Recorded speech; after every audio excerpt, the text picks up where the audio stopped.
I don't wanna wait.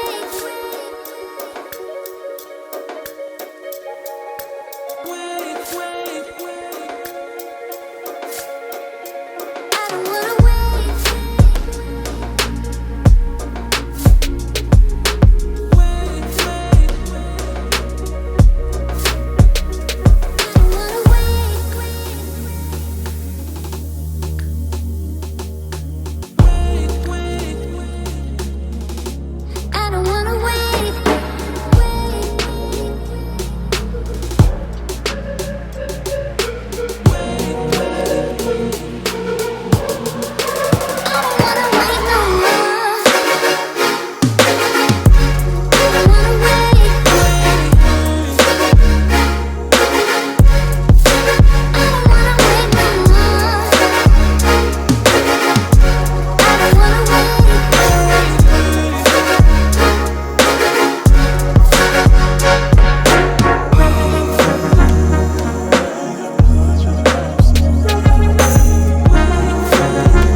What is up, you guys? Welcome back to another video. Let's hop in my car. And I just smacked my camera on my roof. Oh well. Anyways, we are gonna be talking about what is it like to daily drive a BMW M4. I've been doing it for almost a year now, so thought I'd just give you guys my thoughts and opinions. So yeah, let's hop into it. Okay, so I am pulled off in a film spot that I like to film at, and we're just gonna go ahead and hop right into this and start breaking down why the M4 is actually a really good daily driver. So the first thing that people might be concerned about is that it is a two-door coupe. Most people don't daily drive coupes, so you know that might be a factor that people are concerned about. But in the M4, it is actually super usable, really easy to fit people, even at my height, being 6'2" in the back seat. It's honestly not that hard getting back there, and I'll just give you guys a quick example. Okay, so we are gonna push the seat forward, press the little electric switch that pushes the seat forward for us, which is nice. Crawl back here. Just that alone was super easy. Alright, so being 6'2", like, you would figure that it would be difficult to crawl back here, but it's like effortless. You just kind of slide right back in. They did such a good job at raising the head room for taller people. I think one of the reasons is because it has a carbon fiber roof, so they were able to kind of make the roof a little bit thinner, giving us more headroom. But let's push this seat back and send it back to the seating position that I drive in. It's getting a little close, a little tight. All right, so I am now sitting in the back of the M4 in my seating position, and I really don't have any complaints. I can still move my knees around. They have little inserts on the back of the seat that actually help give you more legroom, so that's super useful. But yeah, sitting back here, my head rubs a little bit, but if I sit down a little bit on my seat, then it gives me perfect clearance. And yeah, so it's definitely usable to throw your friends in the back seat, your kids in the back seat, whoever that needs to sit in the back seat. I think you'll be just fine. I'll show you guys from my perspective. I've got leg room. I know it's pretty tight, but I can still move my legs around. Headroom, I've got it. I am wearing a beanie, so it's sticking up a little bit. But yeah, I'll show you guys how you get out. You just push this little handle, press the button, and it will start scooting forward, and you just crawl right out. It's not that bad, guys. It really isn't. And when you're in the driver's seat, I mean, no complaints at all. Like I said, BMW did such a great job at making this a super spacious coupe. I definitely do believe that they designed this to be the ultimate daily driver, you know. You can have your sports car look with the two doors, but you can also have all the space in the world when you get inside. Now on the F80 M3, you do get like 4 doors and back seats and everything, so that's great. But personally, I just like having a coupe, and I think BMW's like best in it. Sorry, F80 owners, you guys still have clean cars, but I'm just a coupe kind of person. Now, being a daily driver, you're going to be using gas a lot. Now, in the M4, you get the 3-liter inline-6 twin-turbo engine, which is a lot more fuel efficient than the previous generation, which was the V8 motor. So obviously, we're going to see better MPG in these cars. You can get around 18, 19 city for MPG and around 24, 25 MPG on the highway, which is really great for a car that makes 425 horsepower from factory. So yeah, I mean, you really can't complain with those numbers. Now, daily driving the M4, it has a lot of great technology built into it. You know, for example, if your passengers are complaining about the sun being on the back of their necks, just hit the switch and you have a sunshade. Perfect solution. And then you want to come over here. You have all of your safety features right here. So you have your lane departure warning, you have your front collision warning, you have just several things that help you, have this thing be a little more safer on the road, which is great. Now, I know some cars do not have this. These are options that you do have to have spec'd out on your car. But either way, if you have them, it makes for great usage as a daily driver. Now, I'm a big music guy, so I love playing my music and having a great sound system. This Harman Kardon sound system is great. It sounds incredible. That is actually one of the biggest compliments I get when people hop in the car, turn on some music, they're like, wow, your sound system is incredible.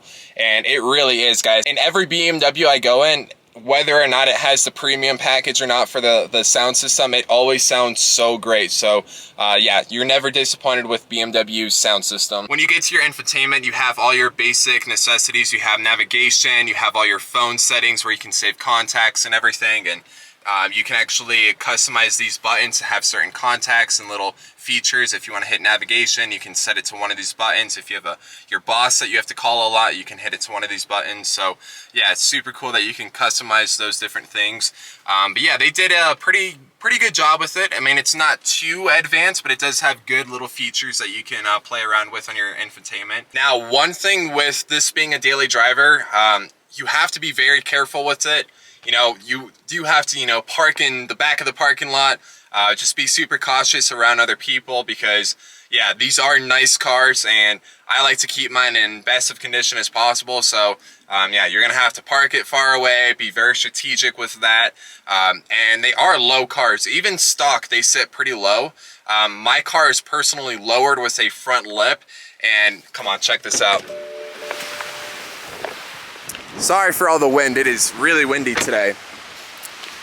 These things you're gonna have to sacrifice if you're gonna daily drive. So I have this forged carbon front lip, and just a few days ago, I banged it on a little garage entrance, and it just destroyed it. So even when the car didn't have a front lip, I was still scraping a little bit. You're just gonna have to really, never forget that this bumper is always at risk when you're driving around steep dips and everything. So yeah, that part definitely sucks, but what can you do? It's a super low car either way. Now, what's really fun about this being my daily driver is the performance side of it.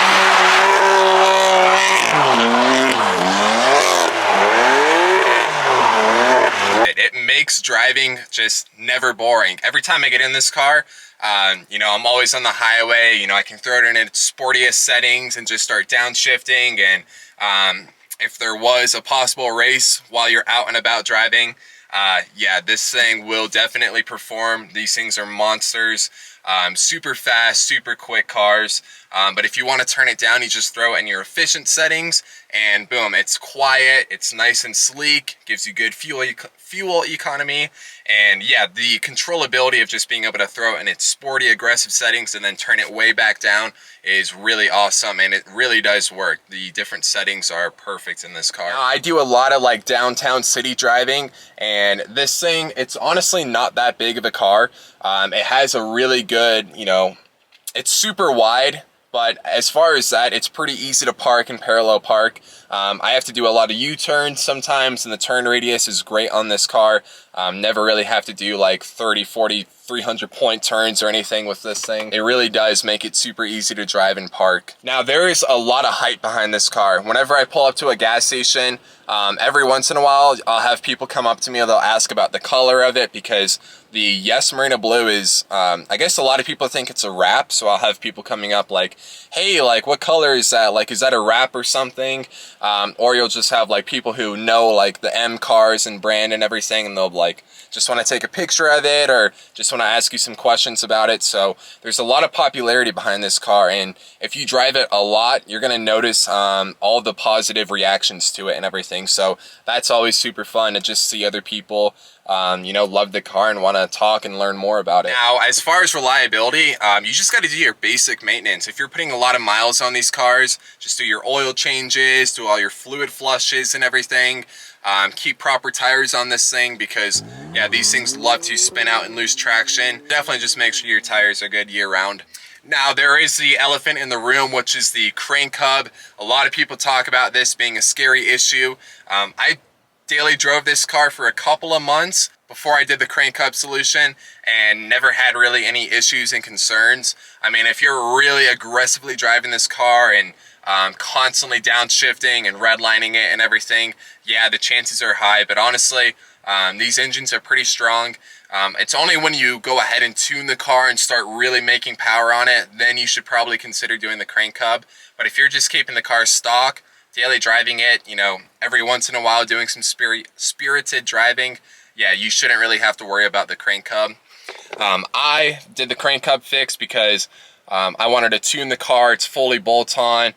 It's super loud, super fast right now, and just didn't want to risk it since it is my daily driver. We want to keep my engine in good shape. So I bought the car at around 21,000 miles, so I've put just over 10,000 miles on it. And it's been great, you know. It's definitely, it hurts watching the miles go up, but I kind of have the mindset that why would I save the car for the next owner? So I'm just gonna go out and drive the car and have as much fun as possible with it. This has been my absolute dream car for many, many years. So now that I finally own it, I'm trying not to worry about the mileage. I just want to go ahead and drive it, have fun. As long as I'm doing maintenance and everything, I have nothing to worry about. So yeah, I'm putting some good miles on it so far. Now, one thing that I do have to complain about is the DCT transmission. It's a great transmission. It is so quick, so strong, so reliable. I absolutely love it. It makes the car feel like a supercar. But when you are driving it and it's more aggressive settings and you're in first gear, it does this awful little like stutter. Like, it literally feels like your transmission is broken. You throw it into first gear, start driving, and you are literally being shaken around like there's an earthquake outside. I mean, when I have a passenger in it and I'm like dealing with the first gear shakiness, like they're literally like, dude, what is wrong with your car? I'm like, nothing's wrong with it. It's just the dual clutch transmission is a little aggressive in first gear. But yeah, that can be a little annoying daily driving it, because you're trying to get going, but all these cars around you are like watching you like shake like crazy. And yeah, but once you get past first gear and go into second, third, it goes away. So it's not that big of an issue, really nothing to complain about. That's what you get if you're gonna get a DCT. So yeah, guys, that's gonna wrap up this video. BMW really did do a really good job making this M4. It's been an awesome daily driver, and I've only been daily driving it for a few months now, so we'll see how it goes in a few years. I can make an update video, but yeah, so far I love this car. It's been great. And yeah, just wanted to say thank you so much for watching. Hopefully you enjoyed the video, and I'll see you guys in the next one. Peace out.